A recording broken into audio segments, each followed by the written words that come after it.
Bismillah ar-Rahman ar-Rahim. Alhamdulillah. Alhamdulillahi Rabbil Alameen. Wal-aqibatu lil-muttaqeen. Wa la udwana illa ala al-zalimin.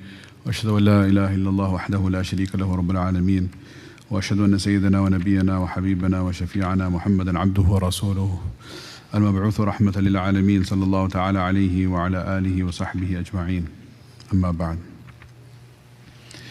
As we are now nearing the end of our i'tikaf, end of the month of Ramadan, as we discussed last night, al-i'tibaru bil-khawatim. Before we went into the presentation of fitnat al-shubahat and shahwat, we had some introductory discussion about the importance of the ending being on khair. As Rasulullah sallallahu alayhi wasallam said that إِنَّمَا الْأَعْمَالُ بِالْخَوَاتِيمِ. The final judgment of a'mal is going to be based on the ending. So how our month of Ramadan will be counted in the books of Allah Ta'ala, in the eyes of Allah Subhanahu wa Ta'ala, will be based on how we end this month. How our i'tikaf will count in the eyes of Allah Ta'ala is how we end the i'tikaf. And on a grander scale, how our life will count in the court of Allah Subhanahu wa Ta'ala, it will be based on how we die. That one day when we die, that last hour, or in fact many things can change within a span of an hour is 60 minutes long. Rather, the last seconds of our life is what it all boils down to. What condition we will die. That will dictate our eternal hereafter. And a person could lead his entire life in one particular direction, but if he dies in the opposite direction, then the rest of his life, the entirety of his life, will be inconsequential. What will matter is those final moments. So this is something very sobering. It is a reality, and that is why we have to continually ask from Allah subhanahu wa ta'ala for husnul khatimah, to have a beautiful, good ending. And in fact to make the dua that Allahumma ja'al khayra a'malina awakhiraha wa khayra ayyamina yawma nalqaka fih. O Allah, make the best of our actions the last of our actions, and O Allah, make the best of our days the day we meet you. So instead of saying the best of our days the day we die, which may sound negative to some people, or the day we leave our wives and children and loved ones, instead of presenting it with some of those other descriptions which are truly valid as well, it is presented in a positive connotation, the day we will meet you. Because there is a separation from the worldly beloved, and there is a unification with the true beloved of the, not only the beloved of the akhirah, but beloved from this world itself, Allah subhanahu wa ta'ala. Rasulullah sallallahu alayhi wa sallam said in one hadith, "Man ahabba liqa Allah," whoever is looking forward with great anticipation and is excited to meet Allah, ahabba Allahu liqa'ahu, Allah in turn is also excited to see him, meet him. وَمَنْ كَرِهَ لِقَاءَ اللَّهِ, and whoever is not looking forward to meeting Allah, كَرِهَ اللَّهُ لِقَاءَهُ, Allah is also not looking forward to meet him, na'udhu billah. So with these thoughts in mind, I wanted to quickly go over a few ayat, and then we can conclude with dua and inshallah do our individual dhikr till the time of ishraq, or take rest, as it has been a long night. Everyone has been engaged in ibadah throughout the night, inshallah. So these are well-known ayat from Surah Al-Fussilat, also known as Surah Hamim Sajda, wherein Allah subhanahu wa ta'ala speaks about the importance of steadfastness. So we will just go over the ayat and some brief explanation and some tarjuma and translation of these ayat. May Allah ta'ala give us tawfiq to make amal. Bismillahir Rahmanir Rahim. This is Surah 41, Surah Hamim Sajda, ayah number 30. بعد أعوذ بالله من الشيطان الرجيم بسم الله الرحمن الرحيم إن الذين قالوا ربنا الله ثم استقاموا تتنزل عليهم الملائكة ألا تخافوا ولا تحزنوا وأبشروا بالجنة التي كنتم توعدون. Allah subhanahu wa ta'ala says, إن الذين قالوا ربنا الله, verily those who testify and they say with their tongue, ربنا الله, our Rabb is Allah.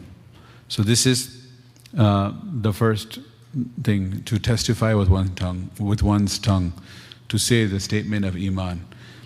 Qalu, they say it.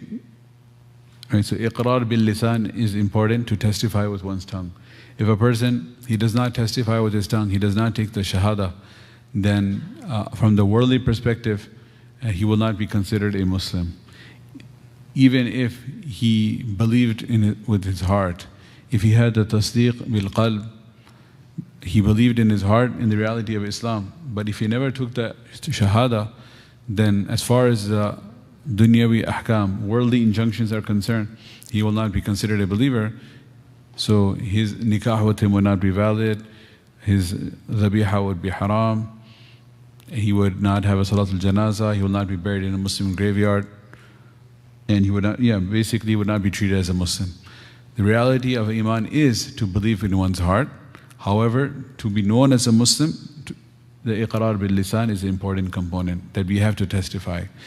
So we should say with our tongue, Rabbuna Allah, our Rabb is Allah.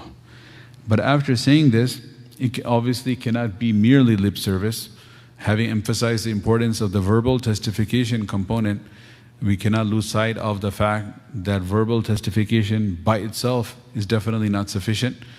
In fact, that would be the exact definition of who a munafiq and hypocrite is, the one who just does verbal testification without having the inner belief.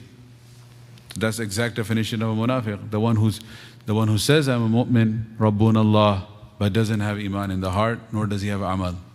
So there's three components. One is iqrar bil lisan, one is tasdeeq bil janan, and one is amal bil arkan. Tasdeeq, iqrar bil lisan is to testify with the tongue, and tasdeeq bil janan means to believe and have that conviction from the heart. The letters Jim and Noon in the Arabic language, whenever they're used, they refer to different concepts and different manifestations of things which are hidden. Like the jinn is hidden, so is Jim, Noon, jinn. And then you have Janeen. Janeen is the fetus who is still hidden inside the womb before it becomes a walid, a newborn.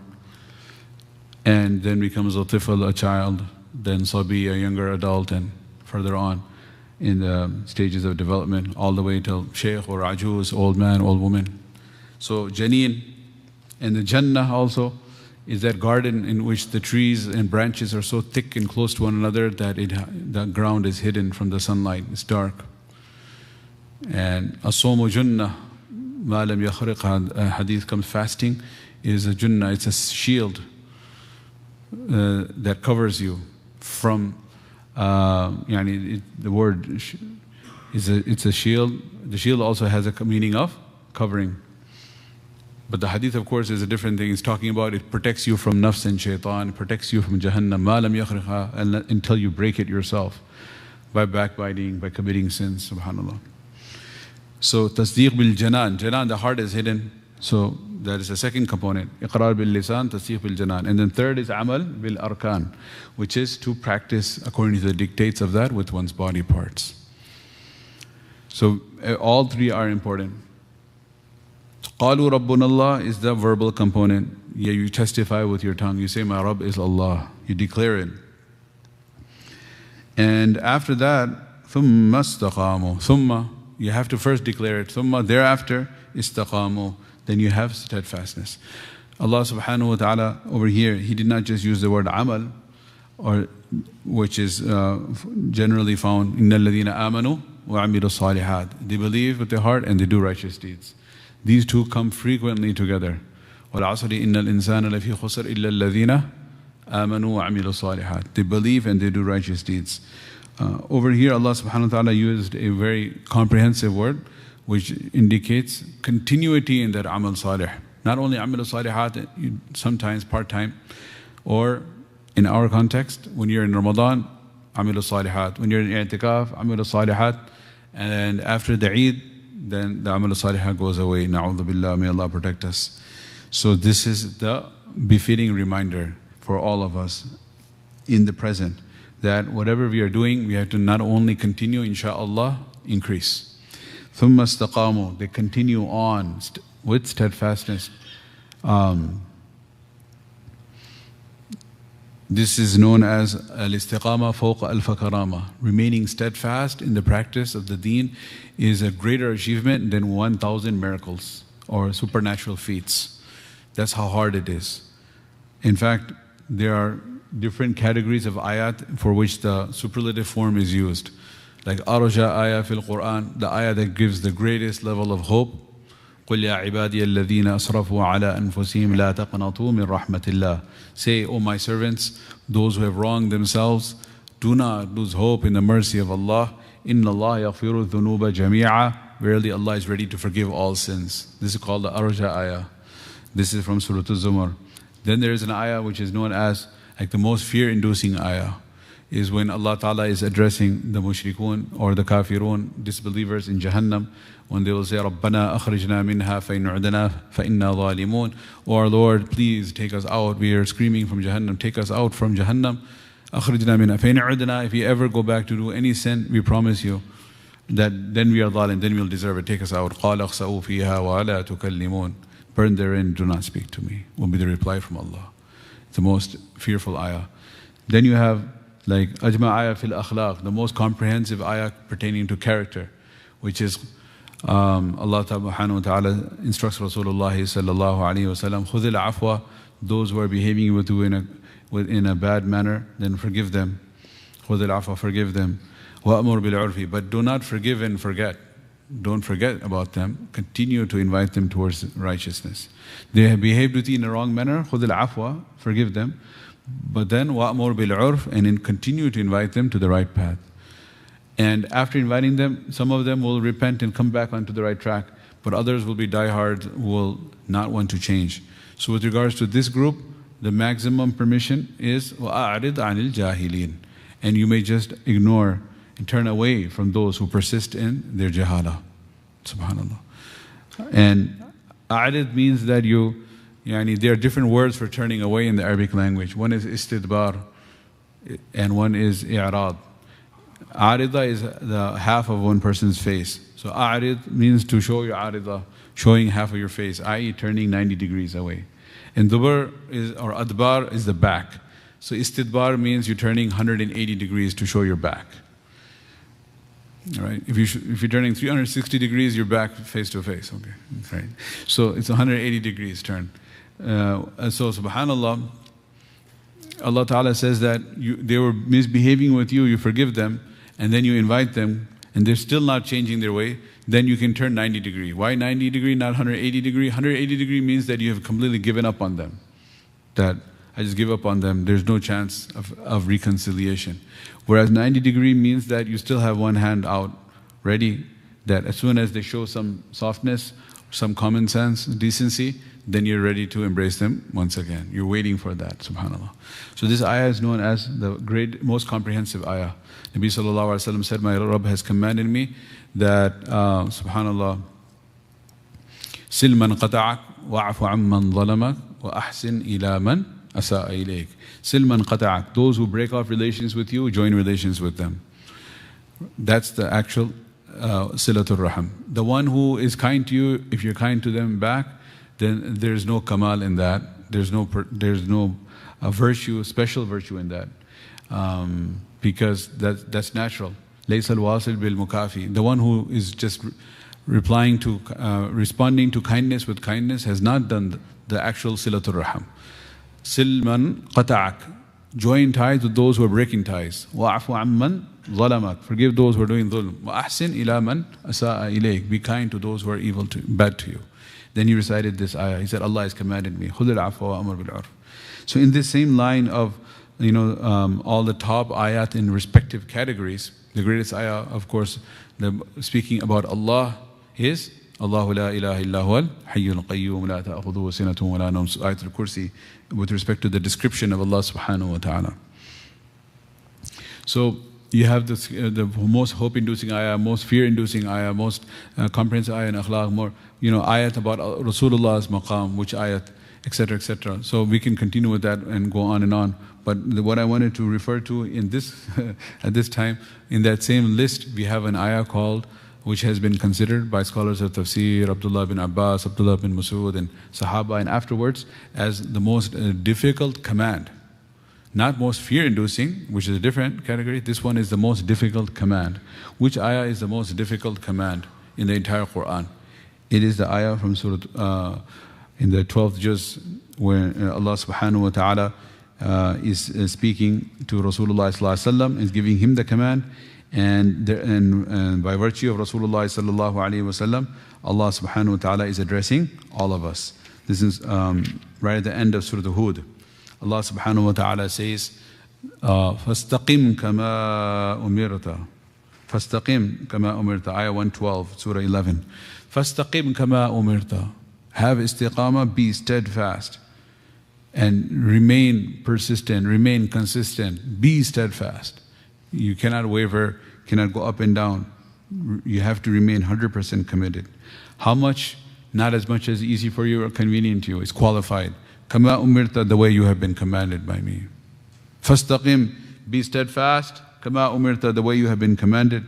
وَمَنْ تَابَ مَعَكَ And everyone else who made tawbah along with you from the ummah, they must remain steadfast as well. No matter how easy or how difficult it is. No matter if the conditions are conducive or not. This is considered the most difficult ayah in the Quran.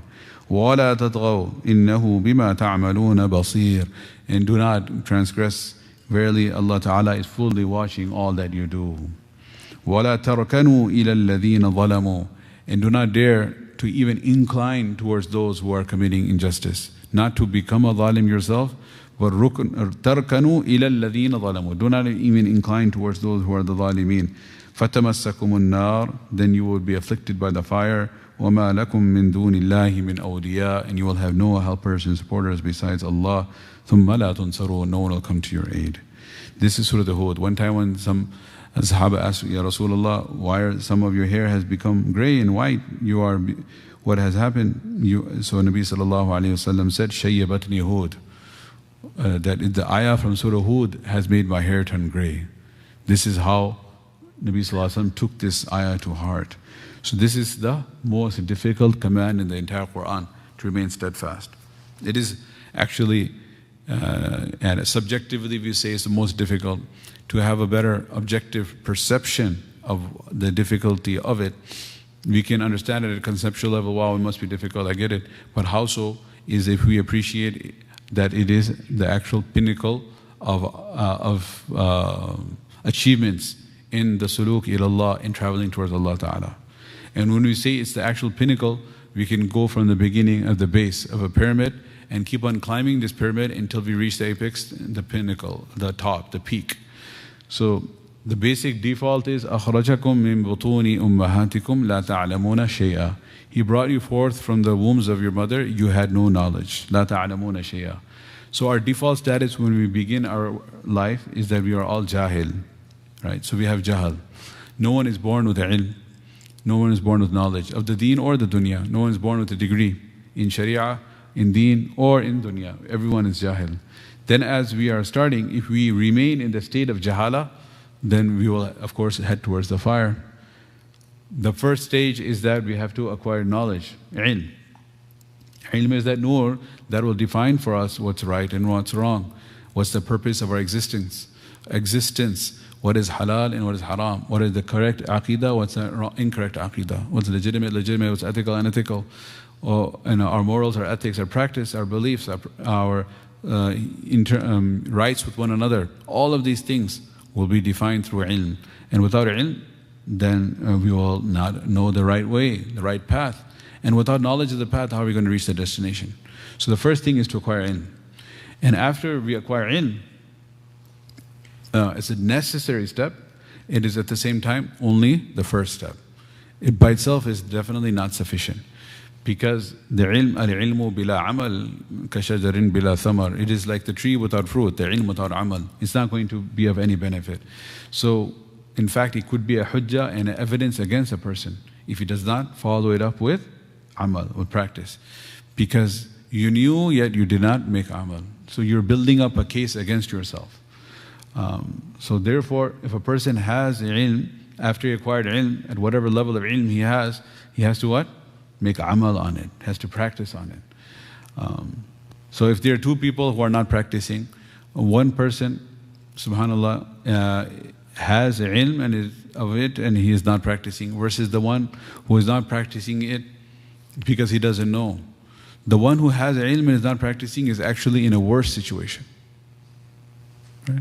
The one who has ilm and does not do amal, who is aware and knowingly is ignoring the commandment of Allah is actually in a worse situation. So if we hear that, we'll say, oh, okay, let me just be blissfully ignorant at that point. The one who does not know and is violating due to not having knowledge, he is not in a good position either. He's in a bad position. We don't want to be in that position. It's just the fact that the one who has knowledge and is disobeying Allah is actually in a worse position. It's the difference between bad and worse. Neither of them are acceptable or good. There is no other option besides acquiring the ilm and making amal on it. The only reason we are even doing this classification that after acquiring ilm without amal you're in a worse situation is because if a person acquires ilm and becomes satisfied, like I learned all of it and I'm so happy about it, then you should realize that, wait a second, if you don't make amal you're worse off than where you started. And that's the only purpose of the comparison. Otherwise, after acquiring ilm and stopping is worse, does not in any sense try to encourage people that, hey, don't learn. Because ignorance of Allah is not going to be acceptable as an excuse for violation of the law in the worldly courts of law as well as in the law of Allah. So if a person, he just goes straight through a stop sign, a stop light, and he says, I really didn't know. I used to think it's, just different colors, sometimes red, green, yellow, just, I didn't know. How did I know that red light means to stop and green means to? I never knew that. So just because he didn't know, will he be let off? No. It's your responsibility to follow the law and it's your responsibility to learn the law. Because if you have a driver's license, you have to pass the rules of the road test. And you have to pass these. So if a person is violating it because he doesn't know, he says, oh Allah, I didn't know. This is all mentioned in the Quran. مَا جَاءَنَا مِن بَشِيرٍ وَلَا نَذِيرٍ. We never had any angels, any prophets coming. We had no wahi. No, فَقَدْ جَاءَكُمْ بَشِيرٌ وَنَذِيرٌ. The warner came, one of the glad tidings came. You ignored it. You didn't learn. So if you didn't learn, that's your fault.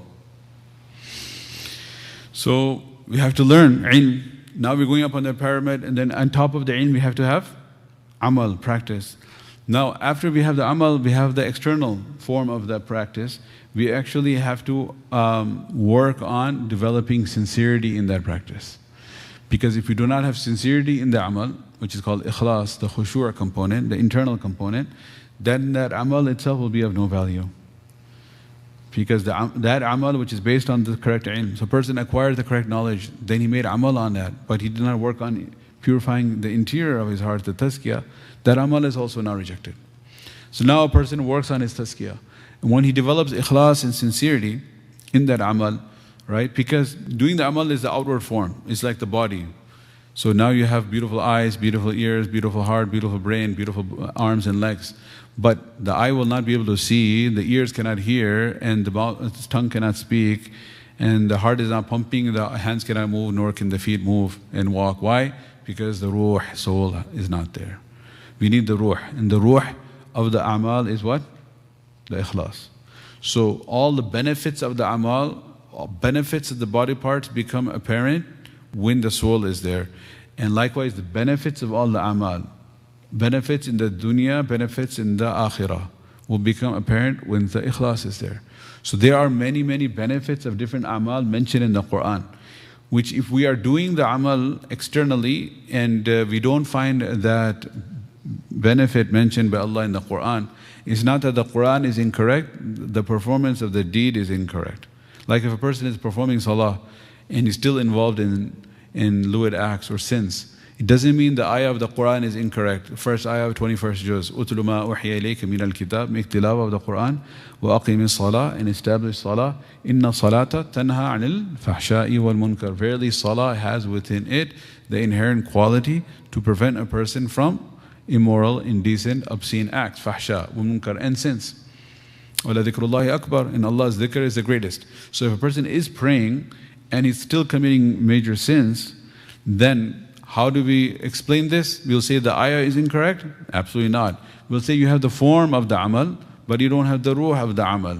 So you have the eyes, but the eye can't see because the soul is not there. This is what Ibn Ata'illah Skandari says, that the amal are suwarun qa'ima, yani they are physical forms, wa ruhuha, and the sirru yani hayatiha, the secret of his life, the ruh of it is the wujud al-ikhlas, the presence of sincerity. Subhanallah.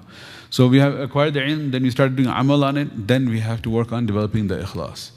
Now that a person has the ikhlas and sincerity, sincerely practicing that amal which is based on the correct ilm, all the way, right? Then and now is he okay? Absolutely not. Why? What else is left to do now? What other maqam? The maqam is that at any moment that ikhlas could go away. So you have to have steadfastness in maintaining that ikhlas till the last moment. That's why Allah Ta'ala many times He doesn't say, just say, amila salihin, to do good deeds. He says, man ja'a bil hasana, the one who brings the good deeds safe and sound till Allah on the Day of Judgment. فَلَهُ عَشْرُ أَمْثَالِهِ, will get 10 times the reward. Meaning, he didn't do it and afterward ending up somehow corrupting it. Or habtul amal, he does an action that his good deeds become invalidated. Na'udhu billah. He brings it safe and sound. So that's istiqamah. That's the pinnacle. And this was all mentioned together in one beautiful phrase. That it's a very serious phrase. It's beautifully, the concept is beautifully explained, but it is quite scary indeed. Because it's based off of the same pattern of wal asri innal insana lafi khusr, starting off by saying humanity is in utter loss except for those few. So the same pattern is annasu kulluhum halikun, that the entire mankind is in halaka, in destruction. Everyone. Illa, except for those al-alimun, who have ilm, because everyone else is jahil. But then alimun, those who have ilm, who have knowledge, kulluhum halikun, they're all in utter loss as well. Illa al-amilun, those who are making amal, practicing on that ilm. Wal-amilun, those who have amal, kulluhum halikun, they're all in utter destruction. Illa al-mukhlisun, except for those who have sincerity in their intention. Wal-mukhlisun, yani they have sincerity in the amal, which is based on ilm, right? Ala khatarin azim, they're in a very dangerous position. They have to be ever watchful of what? Of their niyyah. Because if the niyyah changes, everything is lost. وَقَدِمْنَا إِلَى مَا عَمِلُوا مِنْ عَمَلٍ, they'll bring a lot of amal. Amal means based on ilm, everything's fine.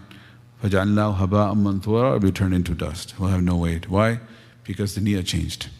So وَالْمُخْلِصُونَ, those who have ikhlas, they're in a dangerous position until they die. So they have to continue to be maintaining that istiqamah, ikhlas.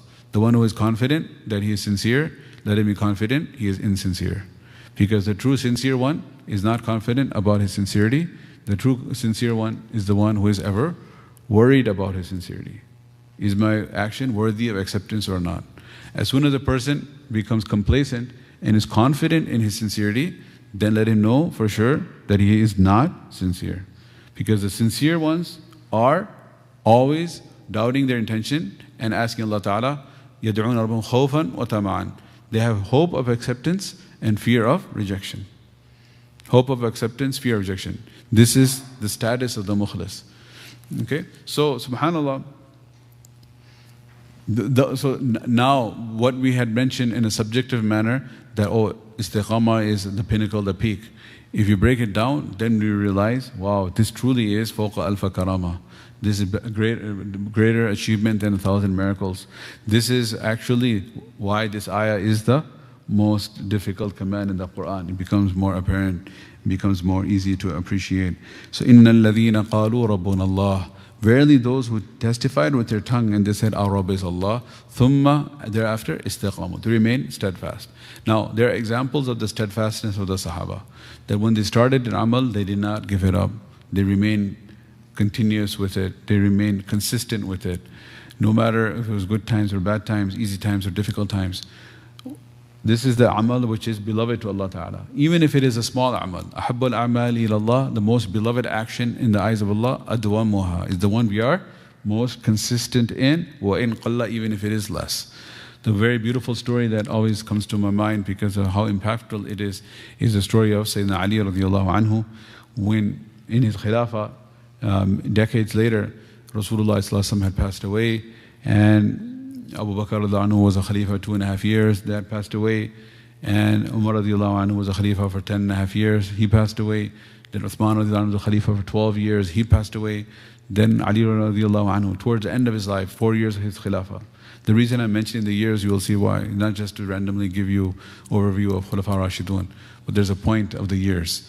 So, 30 years approximately we're coming to the end from the time of Rasulullah passing away. Okay, more than 30 years. Because the hadith he's going to refer to, of course, happened when Nabi Sallallahu Alaihi Wasallam was alive. And it happened during the difficult time, early time of Medina. So 35, 37, approximately up to 40 years or more around that time have passed.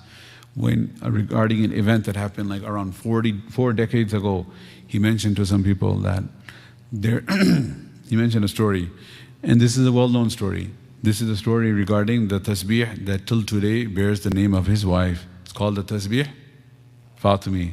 So he mentioned the story and he said, I don't have to go the whole length of the story. I'm sure everyone knows that when his wife Fatima radiallahu anha, that by doing all the back-breaking labor of bringing the water from the well on her back and then grinding the grains with the stone and making the flour, and then when you have to make the bread, to go and cut the wood and bring the wood to light the wood fire and then bake the bread after grinding it from the grain to the flour, from the flour add the water to make the dough, from the dough knead the dough to bake the bread. It is a back-breaking labor, and cleaning the house and every single, no servants, no slaves, no physical help, and no help from appliances or mechanical help, right?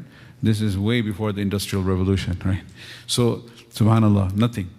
Then when Nabi Sallallahu Alaihi Wasallam ended up having some servants and slaves, he was distributing them for the believers. She went to ask her, who? Her master, her Rasul, and also her father. But when she came there, she saw there was a big crowd. So did she jump ahead of the crowd and say, I am the queen of the women of Jannah? No. She stayed back. She felt embarrassed because this is the haya. Haya, that is a quality of a woman, that is a desirable quality. Just like when Musa alayhi salam, he came by the well and everyone is coming to water their sheep and get the water for their flocks, the shepherds. وَوَجَدَ مِن دُونِهِمُ امْرَأَتَيْنِ تَذُودَانِ. He saw two women, they were not jumping into the fray and let's jump in with the men. They were staying back. قَالَ مَا خَطْبُكُمَا. He said, what is your issue? You don't want to get water for your sheep? قَالَتَا لَا نُسْقِي حَتَّى يُصْدِرَ الرِّعَاء. They said, we don't want to jump in with the men. We're waiting for all the shepherds to get their water, and then after they're done, we'll go. And why is there no man coming? وَأَبُونَا شَيْخٌ كَبِيرٌ. Our father, Shu'aib alayhi salam, is very, very old. فَسَقَى لَهُمَا. So he went there, Musa alayhi salam, and there was half of the well was covered with a very, very big boulder, and it was blocked. So everybody was rushing on only half. Like half of the well is being used, and the other half could have been used, which is causing more bottleneck. So he went there, he had the strength of 40 men. When he just tried to tap somebody, he ended up dying. That's the reason he was running away to begin with. So he picked it up and he put it on one side. And then he said, okay, now I've created new space. Who owns this new space? Who has access? The one who removed the rock, then maybe others. So then he brought the sheep and he got the water. And the story continues on. Anyway, Fatima in the same way, they were the daughters of Shu'aib alayhi salam. She was the daughter of Muhammad sallallahu alaihi wasallam. So Nabi sallallahu alaihi wasallam came to visit his daughter the afternoon. He said, I saw you in the day. You came, you were standing there and you left. What did you need? She said, I needed some servants to help. So Nabi sallallahu alaihi wasallam said that, okay, I can provide you that. There's an option. He always gave the option. You want the temporary solution or you want something better in the akhirah.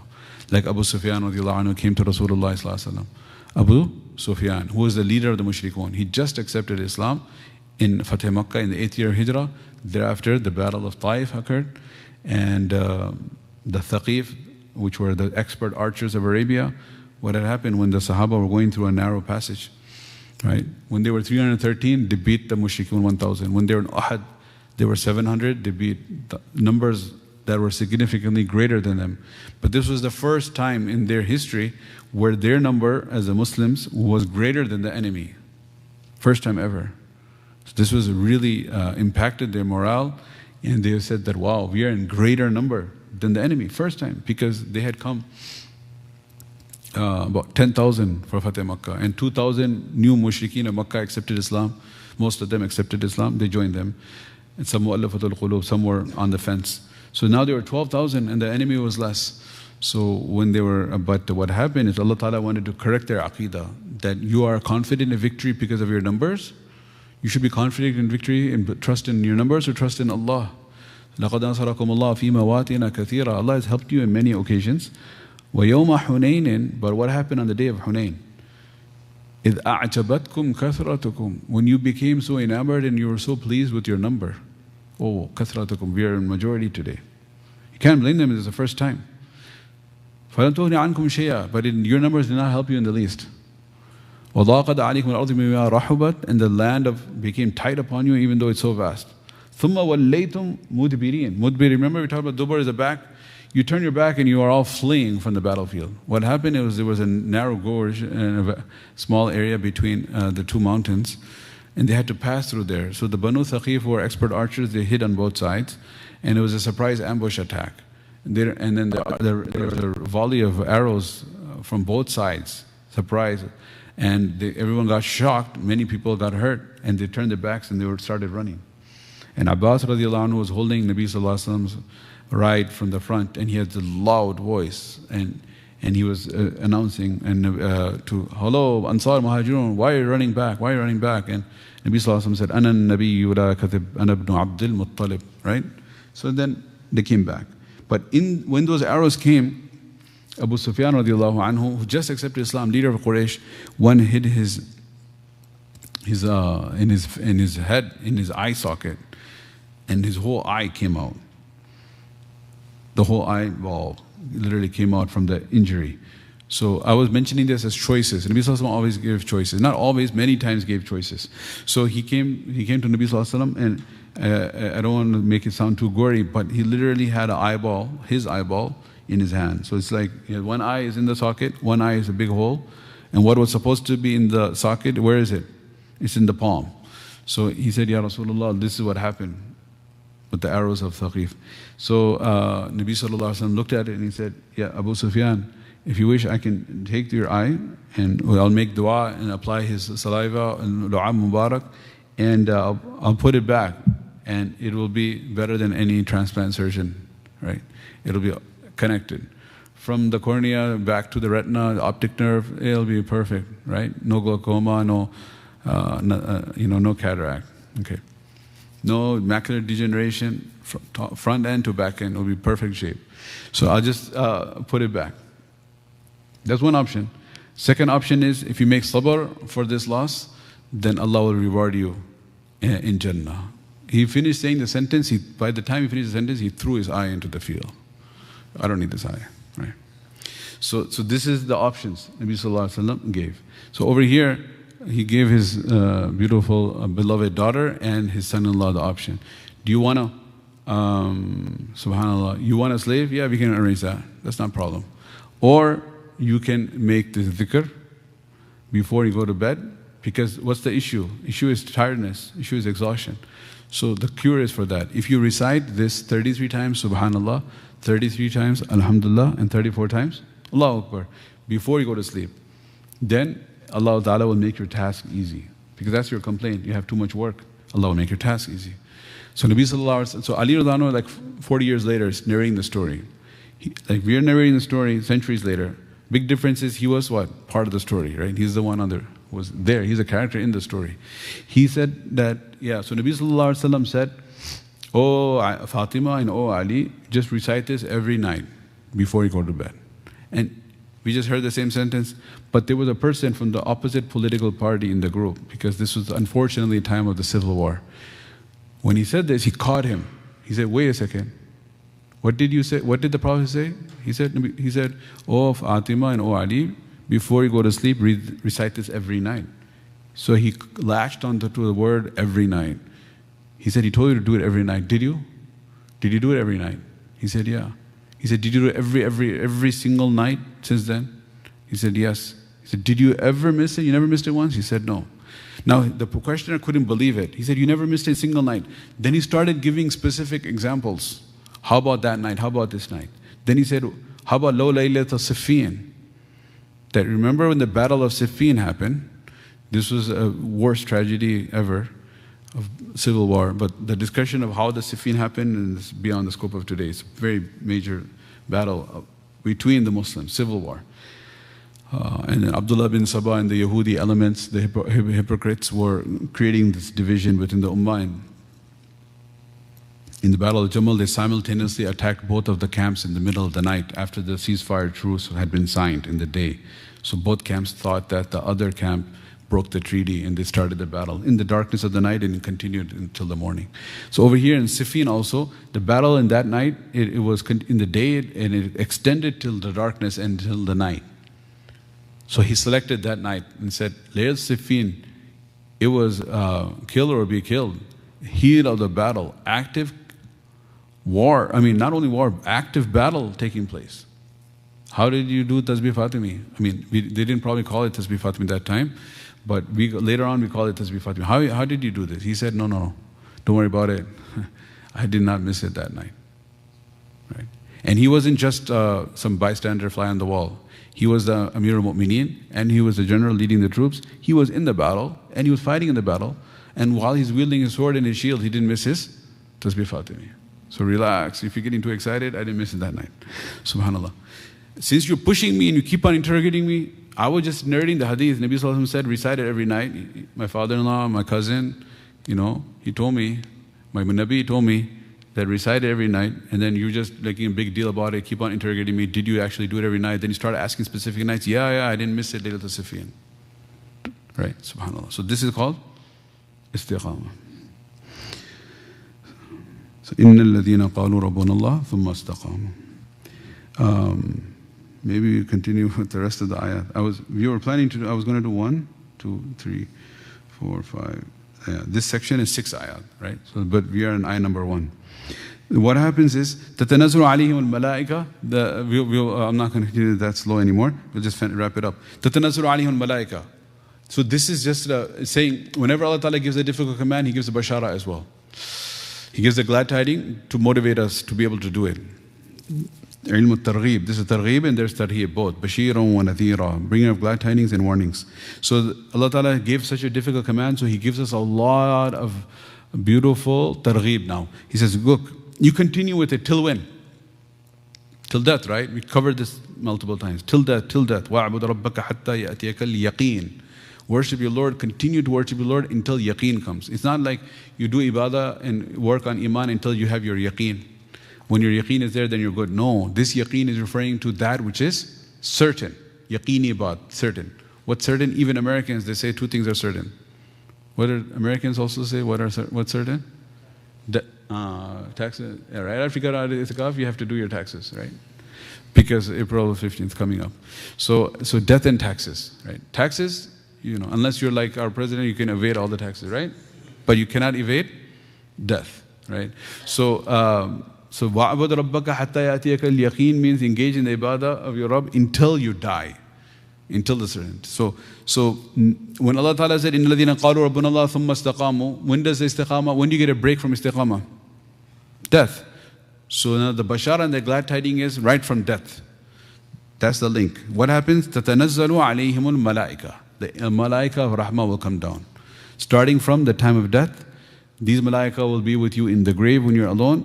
These malaika will welcome you when you wake up from your grave on the day of judgment. These malaika will be helping you at the time of weighing the deeds. These malaika will be there. Nabi Sallallahu Alaihi Wasallam himself will be there at Hawd al-Kawthar. These malaika will escort you and guide you to the arsh of Allah for the shade. And subhanallah, beyond that, these malaika will be what? Escorting you and helping you and guiding you on the sirat. And these are the malaika that will be taking you into the doors of Jannah, and there will be malaika inside Jannah on the reception party. All of these things I talked about, every stage, they are ayat and hadith, which you can look into in the books of tafsir. But there's so many ayats about when they're taking you, what they're going to say, when you're entering Jannah, what they're going to say, Salamun alaykum tibtum fadkhuluha khalidin, and etc., etc., how they welcome. So these tatanazzalu alayhim malaika is from beginning till end, malaika. Good malaika, beautiful malaika, seeing them is comforting, coming with fragrance, coming in a beautiful shape. The reason the beautiful shape is so important is because the bad ones are terrifying shape.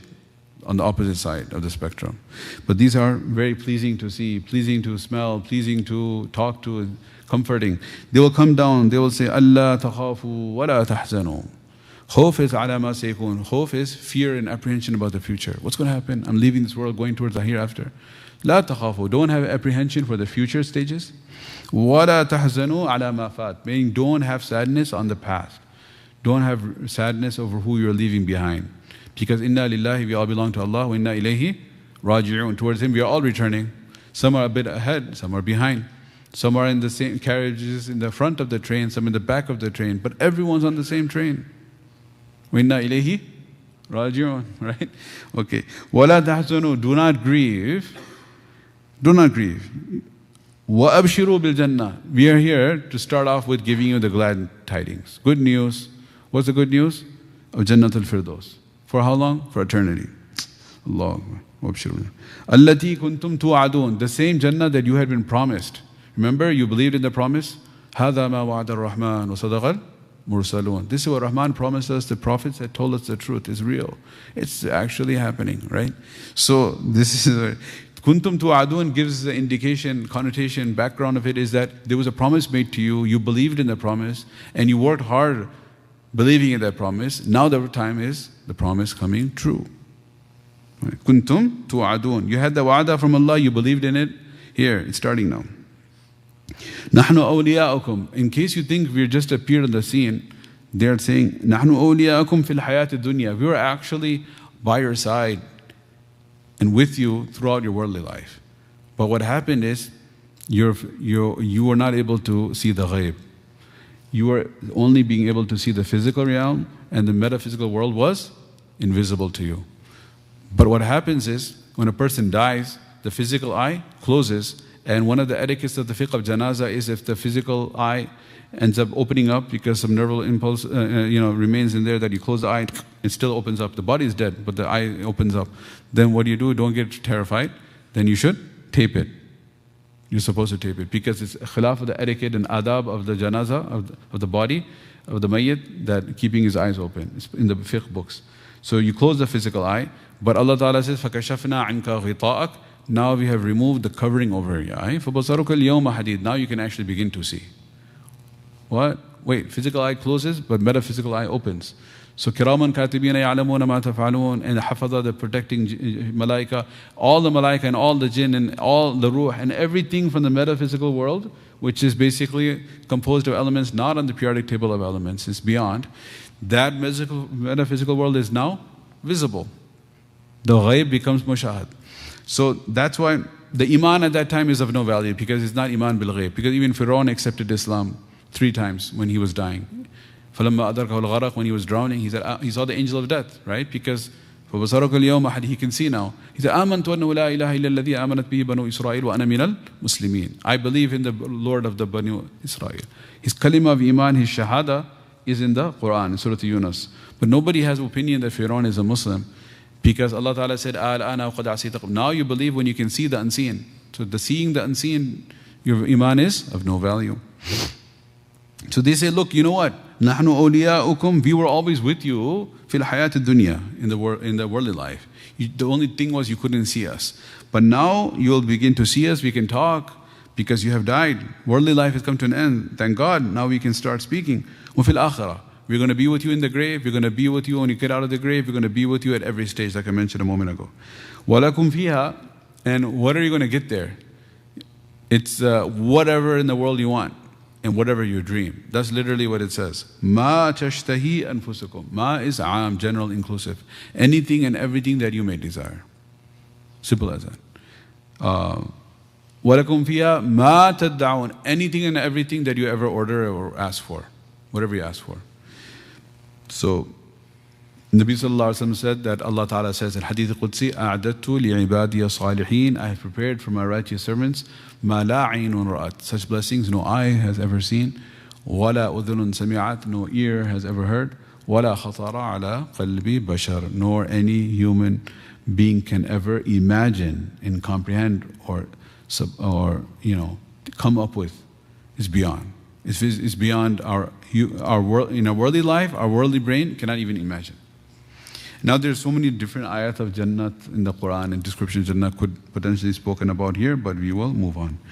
Then nuzulan min ghafurir rahim. Nuzul is that when a guest comes, immediately you prepare something and present it to as a welcoming gift. Like nowadays, you have the welcoming gift basket, right? Or welcoming flowers, garland. That welcoming initial gift is called nuzul, right? Like when the angels came in the human being shape to Ibrahim alayhi salam, فَرَاغَ إِلَىٰ أَهْلِهِ, he ran to his wife, فَجَاءَ بِعِجْلٍ سَمِينٍ, and he immediately brought an ijl. Ijl is calf, baby cow, roasted whole calf, starting off, like appetizers, the whole calf. Right? But then he got scared. He's like, because these guests were not eating. They were just like, okay. And why did he get scared? It's because the people had the level of honor that if they wanted to attack you or hurt you, they wouldn't eat your food. They're not going to eat your food and then hurt you. That's called namak harami, right? They wouldn't do that. So he said, oh, he said, why you're not eating? You have some evil plans? I thought you were, looked handsome guests. What's going on? They said, la takhaf. No, we're angels actually. We're on the way to Lut alayhi salam to destroy that qawm and tell Lut alayhi salam to evacuate him. You better leave. Alaysa subhu bi qarib, inna mu'idahum subh. Their attack is coming in the morning for these homosexuals of Sadum.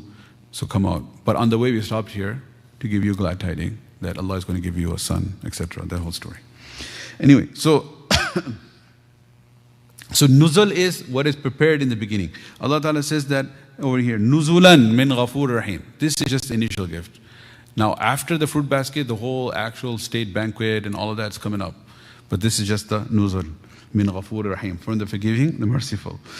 Now, and then we're just wrapping it up now. What happens is that when this istiqamah is mentioned, the question is, how in the world, when is the bashara?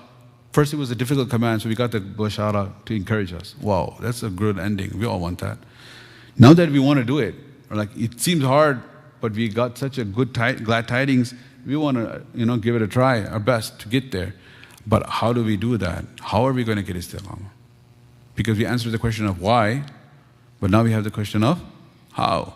So Allah Ta'ala said that if you want to have istiqamah, how is ayah number 33. وَمَنْ أَحْسَنُ قَوْلًا مِمَّنْ دَعَا إِلَى اللَّهِ.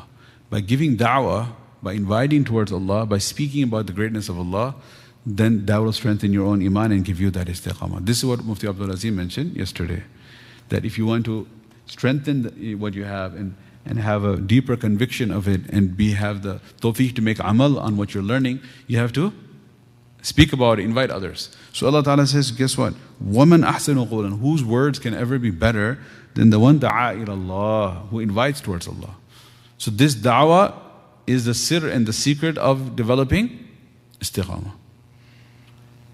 Because if you are practicing and you're not giving da'wah, then what will happen? You will be mad'u. There are only two categories, da'i and mad'u, inviter and invitee.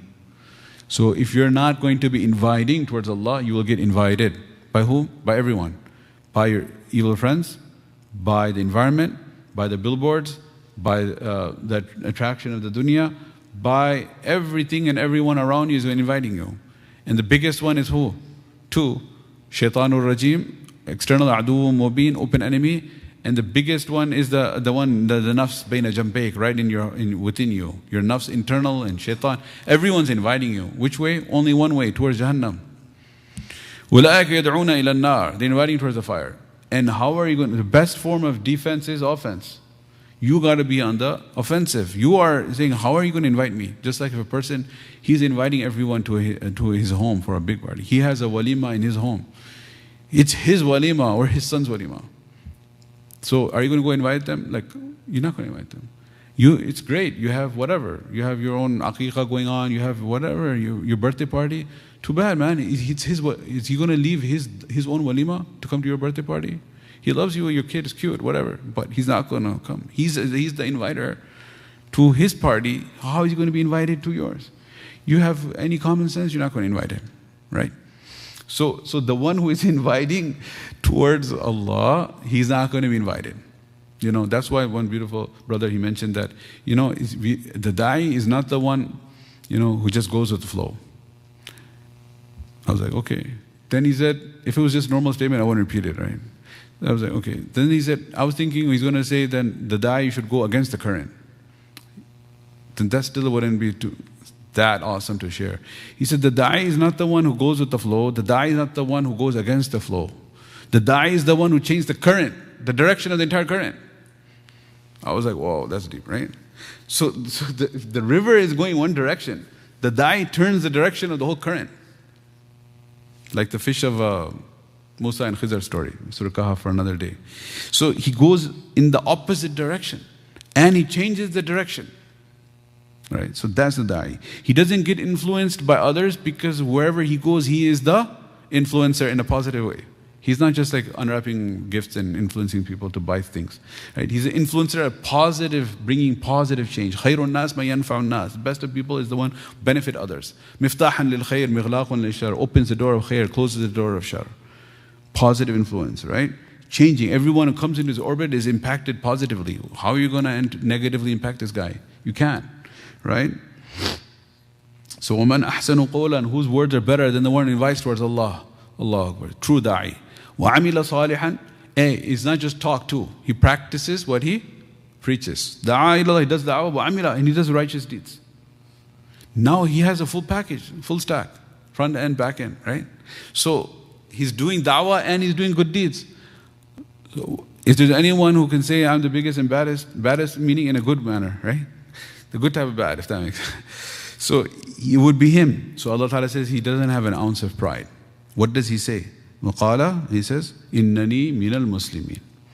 He doesn't say Innani Muslim, that I'm a Muslim. Because, wow, that's a da'wah, I'm a Muslim. He says, Innani minal muslimin. Meaning there are a lot of Muslims, the whole Jamaat of Muslimin. I'm just one fard, one individual amongst them. Just like when Ibrahim alayhi salam told his son, Ya bunayya, oh my dear son, inni ara fil manam, I had a dream. What's your dream, Baba? His dream is, Anni adbahuk, I was slaughtering you. Oh, you were slaughtering me? What did he say? The father asked him, he had the right. He said, Fandur madha tara, oh my dear son, what do you think about the dream? He could have said, Ya bati, oh my dear father, this is a nightmare. Like haqiqatan, it's a nightmare. And majazan, figuratively, literally, either way, it's a complete nightmare. He didn't say that. What did he say? He said, If'al ma tu'mar. Go ahead and fulfill the command you have been given. As a Nabi, your dream is wahi.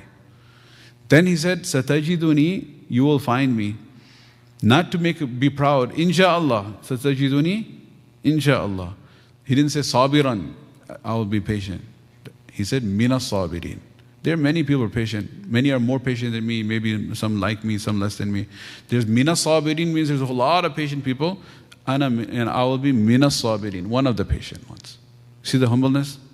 It's not like koi kamal hai, bahut sabr karne wale, unme se main ek fard hu. I will be one individual among the sabirin. So over here he also says, Qala, he says, Innani minal muslimin. I'll be one of the Muslims too. I'm just one of the Muslims. So that shows the humbleness. That's one interpretation. Other interpretation is that whatever I'm speaking and preaching, I'm also submitting to that myself. Now, if you are doing your own ibadah, you're not going to face opposition. Once you go out on the path to invite towards Allah, as I was speaking to some brothers afterwards, after the session, the Q&A one, the small huddle, we talked about this. When you start speaking against evil, what happens? You face opposition. وَأْمُرُ بِالْمَعْرُوفِ وَانْهَ عَنِ الْمُنْكَرِ وَاصْبِرْ عَلَى مَا أَصَابَكَ. Like Luqman alayhi salam tells his son, invite towards good, forbid evil, and you got to be patient. تَوَاصَوْ بِالْحَقِّ تَوَاصَوْ بِالصَّبْرِ. Invite towards haqq, you have to be patient. So same thing here. You're going to face opposition because you're inviting people. If you do your own ibadah, like Ghar Hira, go there for do itikaf. Khadija radhiyallahu anha brings your food. 30 days, 40 days, you're doing itikaf. People of Makkah, they love you. Sadiqul Amin. But once you start inviting them, then they start saying, oh, you're shair, kadhib, you're kahin, you're majnoon, you're mad, you're crazy, you're a fortune teller, you're a magician, you're this and that. Wait a second. لَقَدْ لَبِثْتُ فِيكُمْ عُمَرًا مِّن قَبْلِي. My whole life I stayed with you. You always called me Sadiq wal Amin. What happened now? The difference is you started speaking against the idols, right? قُولُوا لَا إِلَهَ إِلَّا اللَّهِ. So same thing here. Allah Ta'ala says you're going to face opposition. So when you face opposition, how do you respond? Allah Ta'ala says, وَلَا تَسْتَوِي الْحَسَنَةُ وَلَا السَّيِّئَةُ. If they're responding in a bad manner, and you have to respond in a good manner, they're not going to be equal. إِدْفَعْ بِالَّتِي أَحْسَنُ. Repel their evil behavior with kindness. If they mock you, they ridicule you, they reject you, they refute what you're saying, then treat them in a kind manner. If you continue in a kind manner, what's going to happen? فَإِذَا الَّذِي بَيْنَكَ وَبَيْنَهُ عَدَاوَةٌ. the one between you and him, there's enmity and hatred, he hates you, كَأَنَّهُ وَلِيٌّ حَمِيمٌ, he'll become your closest bosom friend. He'll become your diehard fan. Why? Because you have conquered him through your character. But this is not easy. وَمَا يُلَقَّاهَا إِلَّا الَّذِينَ صَبَرُوا. This lofty status of conquering people's hearts through kindness, only those who are truly patient, they'll be able to get this. Not too many. وَمَا يُلَقَّاهَا إِلَّا ذُو حَظٍّ عَظِيمٍ. Only those who have a great share, حَظٍّ عَظِيمٍ, big share of goodness, they can get this. And last ayah is that when you are having the attacks of the people, you are inviting them. Why are you inviting them?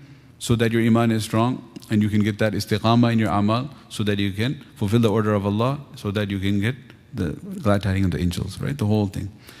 But what happens is, when they're behaving with you in an ignorant manner, it's so hard to control your anger.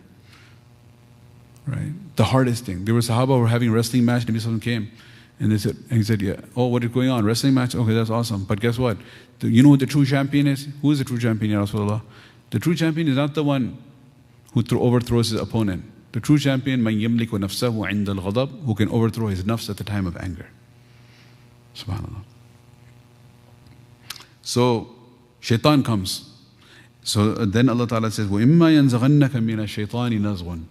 When you are confronted by these haters and they're behaving in a super rude manner, then shaitan comes. If you think about this, we just random hadiths we hear about, oh, Nabi Sallallahu Alaihi Wasallam was patient. So you should literally do this exercise. Tell somebody, do it. Like you study the theory in chemistry class, then you have to go to the lab. Even though it's fake and it's created situation, tell somebody that do this and see how you behave. You're Mufti Sahab, Imam Sahab, okay, you think you're following Nabi Sallallahu Alaihi Wasallam? Okay, this happened to Nabi Sallallahu Alaihi Wasallam. Where's your tawadu? Doctor Sahab, okay, engineer Sahab, businessman. I started with Imam Sahab. Everybody in the same boat. If somebody ask somebody who's beneath you, you're a student, and ask them, patient, I want to do this exercise, grab my lab coat, grab my suit, grab my qamis, grab my thing, pull on, yank on it, حَتَّى تَأَثَّرَ فِي جَسَدِي, until it makes marks in my body. Even though it's a simulated one, not real. And then how do you feel? You told him to do it. He's like, are you sure? Yeah, I want to do this experiment. How would you feel? Like literally grab and pull حَتَّى تَأَثَّرَ, until it makes this mark on your body. And then what does a Bedouin say? أَعْتِنَا مِمَّا أَعْتَاكَ اللَّهُ. Give us from that which Allah gave you. Yani whatever you have, it's not even yours to begin with. Allah gave it to you. For who? For me. Give me some camels, give me. How would you respond? How would that, get your hand off me? Like literally, what are you talking about? You're grabbing me and pulling on me. So one is we just hear it. Nobody, the problem is nobody pauses and thinks about it. Like, yeah, whatever, we heard that. One ear, out the other ear, right? But it's just crazy. So what did Nabi Sallallahu Alaihi Wasallam do? He smiled, right? لولا التشهد لكان لاؤه النعم. The only la he had was his tashahud. أشهد أن لا إله. Besides that, everything was na'am. He smiled and said, okay, hold on, I'll get it for you right now. If he didn't have it, he would take a loan from a Yehudi. The Yehudi didn't even want to give him the loan, then he would give his shield as a rahan. Okay, this is collateral, rahan, and give me some. For who? To give some other people.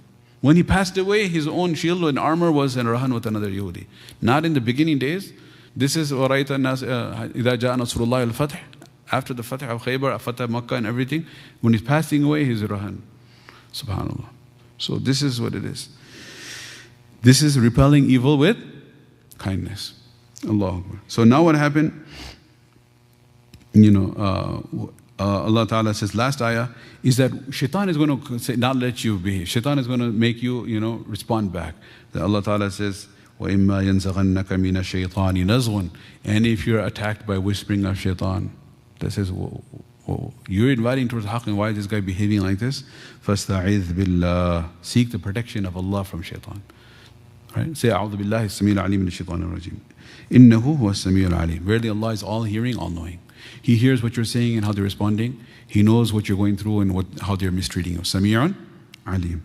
So may Allah subhanahu wa ta'ala allow us to, this is the 6 ayat I wanted to cover.